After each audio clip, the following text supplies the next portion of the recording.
Behind me சொந்தங்களுக்கு வணக்கம்.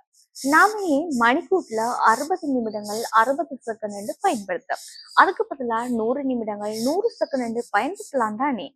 இதை நீங்க எப்பயாவது யோசிச்சு பார்த்துருக்கீங்களா? அதை பற்றிய தகவலை தான் பார்க்க போகின்றோம். பாபிலோனியஸ் தான் இந்த 60 மினிட்ஸ், அதாவது 60 நிமிடம் என்ற நிபந்தனையை கொண்டு வந்திருக்காங்க. அது ஏன் 60 நிமிடம் என்றா பாபிலோனியஸ் 60 பேசிக் நம்பர் சிஸ்டமாக பயன்படுத்திட்டு வந்திருக்காங்க.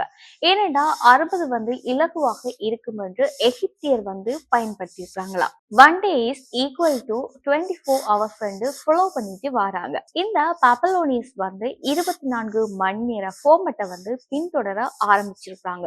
அதனாலதான் 1 minute 60 செகண்டும் 1 hour 60 மினிட்ஸ் நாங்க பயன்படுத்தி கொண்டிருக்கிறோம். ஆனா இந்த அளவீடுகள் 5000 வருஷங்கள் அப்படியே மாறாமலே இருக்கு. சில ஐடியாஸ் ரொம்ப பெர்ஃபெக்டா இருக்கு, அதை மாத்த முடியாது. அடுத்த தடவை நீங்க நேரத்தை பார்க்கும் போது பழைய அளவீட்டு முறைய பாக்குறீங்கன்னு ஞாபகம் வச்சிருங்க. இது போன்று பயனுள்ள தகவலோடு உங்களை சந்திக்கும் முறையில் உங்களிடமிருந்து விடைபெறும் நான் விஜய் விலட்சுமி. தொடர்ந்து இணைந்திருங்கள் பிஹைண்ட் மீ மீடியாவோடு.